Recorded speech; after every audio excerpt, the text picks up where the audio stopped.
अक्सर रविवार का दिन छुट्टी का होता है। अमूमन सरकारी से लेकर निजी कार्यालयों और संस्थानों में संडे को अवकाश रहता है, लेकिन इन दिनों टीएमयू प्रशासन काम के प्रति कुछ ज्यादा ही सजग दिखाई दे रहा है। यूं तो तालाबंदी, प्रदर्शन और हड़ताल को लेकर विश्वविद्यालय में हमेशा काम ठप रहता है, जिससे टीएमयू के अधिकारियों और कर्मचारियों को घर में आराम करने का सुनहरा मौका मिल जाता है। लेकिन अचानक विश्वविद्यालय के एक सर्वोच्च अधिकारी ने नियमों में बदलाव कर लोगों को चौंका दिया। रविवार को तिलका मांझी भागलपुर विश्वविद्यालय के कुलपति प्रोफेसर जवाहर लाल ने यूनिवर्सिटी खुला रखने का फरमान जारी कर कर्मियों के संडे के फंडे का मजा किरकिरा कर दिया। दरअसल 13 नवंबर को रविवार होने के बावजूद टीएमयू के कुलपति ने सभी कर्मचारियों और अधिकारियों की छुट्टी रद्द कर विश्वविद्यालय खुला रखने का आदेश जारी किया था। कुलपति के आदेश अनुसार विश्वविद्यालय की सारी इकाई छुट्टी के दिन भी खुली रही। बताया गया कि पूर्व में दिए गए अवकाश का समायोजन करने के साथ साथ वित्तीय समिति और आगामी सिंडिकेट की बैठक को देखते हुए विश्वविद्यालय प्रशासनिक भवन समेत विश्वविद्यालय की सभी संबंधित इकाई, पीजी विभाग और सभी अंगीभूत कॉलेज खुले रहे। सभी विभागों के कार्यालय में कार्य हुए और महाविद्यालयों में कक्षाएं भी चली। हालांकि कक्षाओं में छात्र छात्राओं की उपस्थिति कम थी, लेकिन विश्वविद्यालय के लगभग सभी पदाधिकारी, कर्मी और शिक्षक उपस्थित रहे। इसको लेकर विश्वविद्यालय के कुल सचिव डॉक्टर गिरिजेश नंदन कुमार ने बताया कि प्रशासनिक भवन के कार्यालयों में कई कार्य पेंडिंग थे, साथ ही छात्र छात्राओं की पढ़ाई बाधित हुई थी एवं कई कार्यक्रम है जिसको लेकर बैठक किया जाना है, जिसके लिए आज तिलका मांझी भागलपुर विश्वविद्यालय खुला रहा। साथ ही उन्होंने बताया कि 22 अक्टूबर शनिवार को अवकाश दिया गया था, जिसका समायोजन रविवार को किया गया। इधर रविवार के अवकाश रद्द होने से विश्वविद्यालय के अधिकारियों और कर्मियों के बीच मायूसी छाई रही। कर्मियों को अपने संडे के लिए बनाई गई प्लानिंग कैंसिल करनी पड़ी, जबकि कुछ कर्मचारी वीसी और रजिस्ट्रार के इस निर्णय पर उन्हें कोसते नजर आए। आज रविवार को जो हम विश्वविद्यालय वीसी महोदय के आदेशानुसार जो खोलने का निर्णय लिए, उसके पीछे 2-3 महत्वपूर्ण कारण हैं। पहला तो है कि कुछ हमारा जो सिंडिकेट की बैठक है, तो उस बैठक में जाने के पहले हमको जो तैयारी करनी पड़ती है, तो उस तैयारी के लिए भी हम कुछ ऐसा वर्क रह गया जिसमें हमारी तैयारी नहीं थी, उसको हमको तैयार करना है। दूसरा, हम छुट्टी अवेल किए थे, कर्मचारी के आग्रह पर वीसी साहब ने जो छुट्टी दिया था, तो उसकी क्षतिपूर्ति भी हमको करने हेतु विश्वविद्यालय खोलना पड़ा।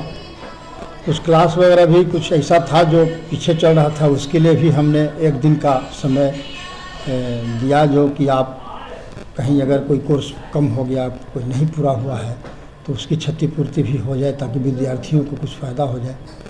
बस यही उद्देश्य था और कुछ नहीं।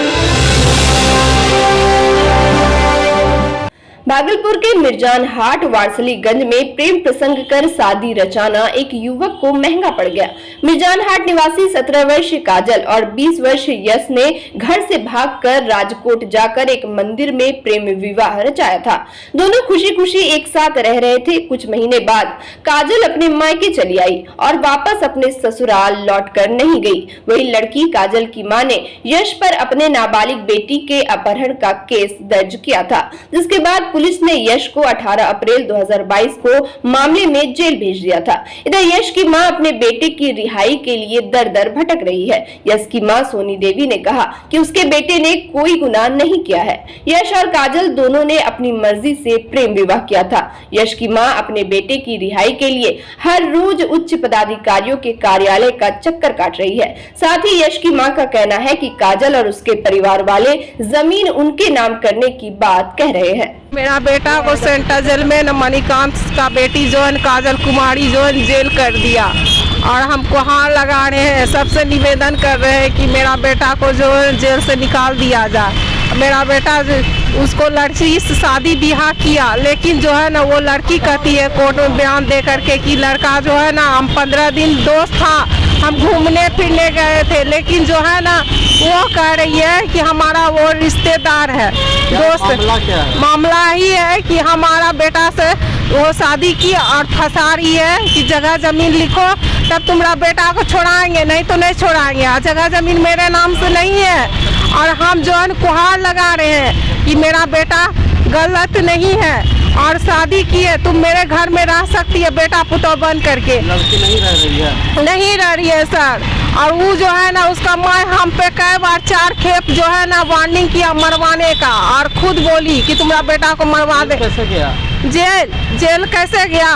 वो लड़की केस की, मेरा बेटा के संग 2 महीना जेल वहाँ राजकोट रही, 2 महीना यहाँ रही, यहाँ मेरे घर घुस करके 2:30 बजे रात में। और इस हालात में वो जगह जमीन के विषय में बोली कि लिखो, नहीं लिखा मेरा बेटा तो जेल करा दी सर, हम मर जाएंगे इस हालात में, हमको जो है ना आप हमको अथी करवा दीजिए। भागलपुर के भोलानाथ पुल फ्लाईओवर इशाकचक पहुंच पथ संघर्ष समिति के कार्यकर्ताओं की ओर से सभा का आयोजन किया गया। इस दौरान सभा में कहलगांव विधायक पवन यादव भी उपस्थित रहे। गौरतलब है कि पूर्वी क्षेत्र के लोगों की मांग है कि जिस तरह भोलानाथ पुल फ्लाईओवर ब्रिज से उत्तर और दक्षिण वालों को सुविधा मिलेगी, उसी तरह पूरब और पश्चिम वालों के लिए भी पहुंच पथ का निर्माण कराया जाए, जिससे तकरीबन दर्जनों गाँव के लोगों को आने जाने में सुविधा हो। वही संस्थान के संयोजक प्रमोद कुमार सिंह ने कहा कि बिना पहुंच पथ बने भोलानाथ फ्लाईओवर वह लोग नहीं बनने देंगे। उन्होंने कहा कि अगर उन लोगों की मांगे पूरे नहीं होगी तो वह लोग प्रदर्शन जारी रखेंगे। साथ ही कहलगांव विधायक पवन यादव ने कहा कि फ्लाईओवर ब्रिज का निर्माण 137 करोड़ रुपए की लागत से किया जा रहा है। विधायक ने कहा कि वे उन लोगों की मांगों को सरकार के समक्ष रखेंगे। तो आप सबको विदित ही है, हम लोगों ने दोनों ओर पहुंच पथ के लिए इशाकचक और डिक्सन रोड की ओर पहुंच पथ के लिए अभी तक लड़ाई लड़ी है, लेकिन अभी तक कुछ कार्रवाई दिखाई नहीं पड़ रही है। मैं आपके माध्यम से कहना चाहता हूं कि बिना ये पहुंच पथ लिए हम यह फ्लाईओवर नहीं बनने देंगे, चाहे इसके लिए हमको जो करना पड़े। ये पूरा पूर्वी क्षेत्र इसके लिए तैयार है, और सरकार अगर इसका आदेश नहीं देती है तो वह बैठे बिठाए एक संघर्ष को आमंत्रण दे रही है। आज आज़ादी से लेकर के अभी तक भोलानाथ पुल हम लोग जो आज स्थिति देख रहे हैं, पहले भी वही स्थिति था जो कंडीशन में आज है कि थोड़ी बारिश होने के बाद कोई भी आदमी का आवागमन उस होकर करके नहीं हो पा रहा था। बिहार विधानसभा में क्वेश्चन उठाए सत्र के दरमियान में, और 137 करोड़ रुपया का प्राकलन तैयार हो करके और इस पुल का निर्माण के लिए आगे प्रक्रिया जारी हो गया है। लेकिन उसमें प्रावधान क्या है कि हम सबों के यहाँ देखिए जनसंख्या बहुत है, और आप चाहे चलिए कहलगांव से आइए, चाहे आप जीछो सरदे होकर के आइए, कहीं से भी आइए तो मेन एक ही रोड है। सबों का हुआ कि नहीं भाई, कम से कम भोलानाथ पुल जो फ्लाईओवर है इसमें इशाकचक की ओर आने के लिए हम सबों को एक अप्रोच रोड चाहिए उस पुल पर चढ़ने के लिए। दूसरा, इधर के लोग कैसे जाएंगे स्टेशन, उसके लिए डिक्सन रोड की ओर से भी पहुंच पथ की आवश्यकता है। उसके लिए पूरा तमाम इशाकचक की जनता आज बैठक रखे हैं, और कई एक महीनों से इन्होंने संघर्ष भी करते आए हैं कि हमको इशाकचक में अप्रोच रोड चाहिए पुल पर चढ़ने के लिए, और डिक्सन रोड होते हुए स्टेशन जाने के लिए। उसके लिए हम लोगों ने आज बड़ी सभा किए हैं और सरकार से मांग करते हैं ये दोनों तरफ पुल से हम लोग अप्रोच रोड मिलना चाहिए, हम लोग को सुविधा होगा। अन्यथा इस ओर से उस ओर आप पुल बना देंगे, लेकिन यहाँ के लोगों के लिए वही स्थिति रह जाएगा कि यहाँ जाएंगे कहाँ से लोग, 4 किलोमीटर घूम के जाना पड़ेगा या फिर उसी पानी में होकर के जाना पड़ेगा। इसलिए हम लोग सरकार से मांग करते हैं कि ये दोनों तरफ अप्रोच पुल से अप्रोच रोड होना चाहिए। इसके लिए हम लोग सभी आदमी संघर्ष कर रहे हैं। ये सरकार बिहार से लेकर के केंद्र तक इसको पहुंचाने का इस बात को रखेंगे, और हम लोग सभी मिलकर के अप्रोच रोड लेने का काम करेंगे।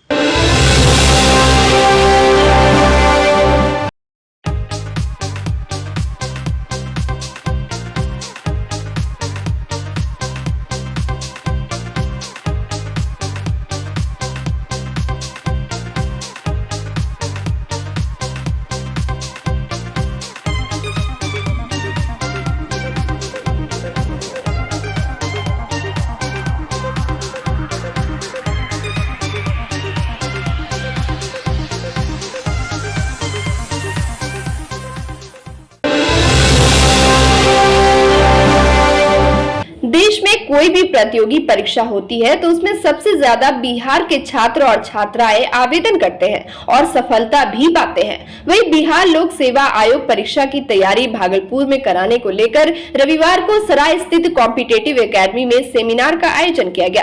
इस दौरान कैरियर कैंपस के निदेशक दिलीप झा ने विभिन्न इंस्टीट्यूट से आए छात्र छात्राओं को सिविल सर्विसेज के सिलेबस और पैटर्न की जानकारी दी। उन्होंने बताया कि बीपीएससी की परीक्षा में सफल होने के लिए जितना शिक्षकों का मार्गदर्शन जरूरी है, उतना ही सेल्फ स्टडी भी महत्व रखता है। साथ ही कहा कि बिहार के विद्यार्थी काफी मेहनती और जुनून से लबरेज होते हैं, इसलिए वे कठिन से कठिन प्रतियोगिता परीक्षाओं में परचम लहराते हैं।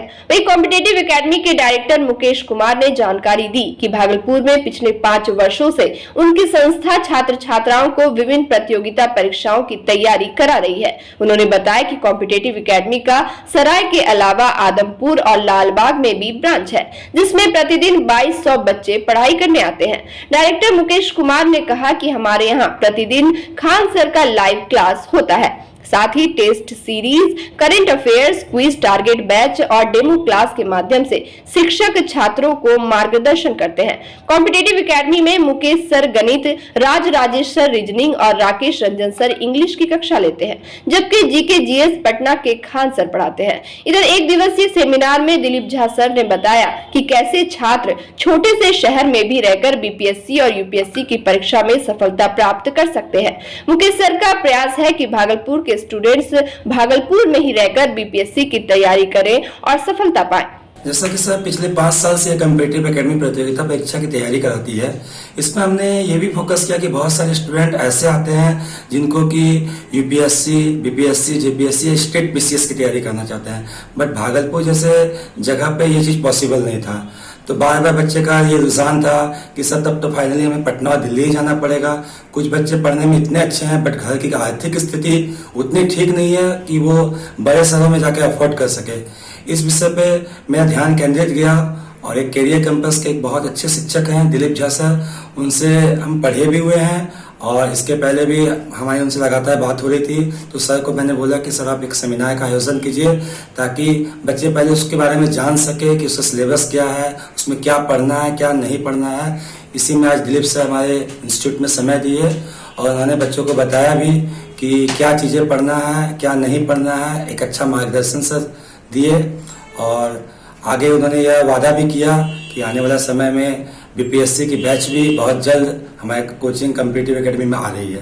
बेसिकली सर हमने जो फोकस किया पढ़ाते वक्त, मैं तो खुद मैथ्स पढ़ाता हूँ कोचिंग पे, तो मैंने ये फोकस किया कि खासकर बिहार के बच्चे बहुत ज़्यादा मेहनती है और बच्चों के अंदर ज्ञान का सीम भंडार है। हम जैसे शिक्षक समाज का कर्तव्य है कि इस चीज़ को बच्चों के अंदर उस ज्ञान को बाहर निकाला जाए। भागलपुर स्मार्ट सिटी के ट्रैक्टर को रविवार को वार्ड नंबर 27 के लोगों ने रोक दिया। स्थानीय लोगों का कहना है कि प्रतिदिन मोहल्ले में स्मार्ट सिटी के ट्रैक्टर और ट्रॉली से गंदगी फैल रही है, जिस कारण वे लोग काफी परेशान हैं। वार्ड नंबर 27 के लोगों ने बताया कि ट्रैक्टर चालक डीजल बचाने के लिए अपने निर्धारित रूट के विपरीत प्रतिदिन गीला कचरा सड़कों पर गिराते हुए जाता है, जबकि इसका रूट माउंट कार्मेल सुंदरबन होकर दिया गया है। वही वार्ड नंबर 27 के निवर्तमान पार्षद उमर चांद ने लोगों को समझा बुझाकर मामला शांत कराया और ट्रैक्टर चालक को अपने निर्धारित रूट पर चलने की चेतावनी दी। उन्होंने बताया कि पिछले कई दिनों से वार्ड के लोग ट्रैक्टर चालक को मोहल्ले में गंदगी फैलाने से मना कर रहे थे। भागलपुर साहिबगंज स्थित इमैक्युलेट कंसेप्शन कैथेड्रल चर्च में मिशन रविवार का आयोजन किया गया। कार्यक्रम में पल्लीवासी ने बड़े उत्साह से भाग लिया और खरीदारी की। चर्च के मीडिया प्रभारी दिलीप कुमार जॉन ने बताया कि प्रोग्राम का मुख्य उद्देश्य गरीब एवं जरूरतमंदों की सहायता करना है। इसी आशय की पूर्ति के लिए चर्च में मेला का आयोजन किया गया। मेले में खाने पीने के सामान के अलावे बच्चों के लिए दुकानें भी सजी थी। मेले का आकर्षण बच्चों का झूला रहा। वहीं लोगों ने गोलगप्पे, चाट, पूरी सब्जी, इडली सांभर का लुत्फ उठाया। आयोजन के सफल संचालन के लिए पल्ली पुरोहित, सिस्टरगण, पेरिस काउंसिल के सदस्य और यूथ की भूमिका अहम रही। बताया गया कि इस मेले से जो भी धन अर्जित होता है उसका उपयोग जरूरतमंदों के लिए किया जाएगा। वही सेंट जोसेफ स्कूल साहिबगंज में आयोजित मिशन रविवार मेले को लेकर लोगों में काफी उत्साह देखा गया। ये मेनली इसको हम लोग पूरे विश्व में मेला मनाते हैं, पूरे विश्व में मनाया जाता है। विशेष रूप से गरीब बच्चों के लिए अपने बच्चों के लिए, अनाथ बच्चों के लिए, उसकी सेवा के लिए, उसकी सेवा में जो पैसा खर्च होता है उसको हम लोग इस रूप में धनोपार्जन करते हैं। और हर जिला से, हर देश से मतलब इसका एक जगह सारा अमाउंट जाता है बनके, जैसे जो भी हम लोग का कलेक्शन होगा उसको हम लोग एक जगह भेजेंगे और वो फिर चला जाएगा हमारे गरीब बच्चों के लिए विश्व फंड में। ये हमारे संत जो संत पॉप होते हैं फ्रांसिस, उनके द्वारा पूरे वर्ल्ड में एक चैरिटी के द्वारा संडे मनाया जाता है, जिसमें इसमें हम लोग क्या करते हैं, पूरे क्रिश्चियन लोग मेला लगाते हैं हर जगह। मेले में इनकम आता है उसको हम लोग सबको एक जगह कलेक्ट करके वो एक जगह फंडिंग होती है, सब पूरे गरीब बच्चे या फिर जो पढ़ नहीं सकता उसके लिए संत फ्रांसिस के द्वारा संदेश जाता है कि वो कलेक्ट करके वहाँ तक पहुँचाया जाए। इसी को मिशन संडे कहते हैं हम लोग।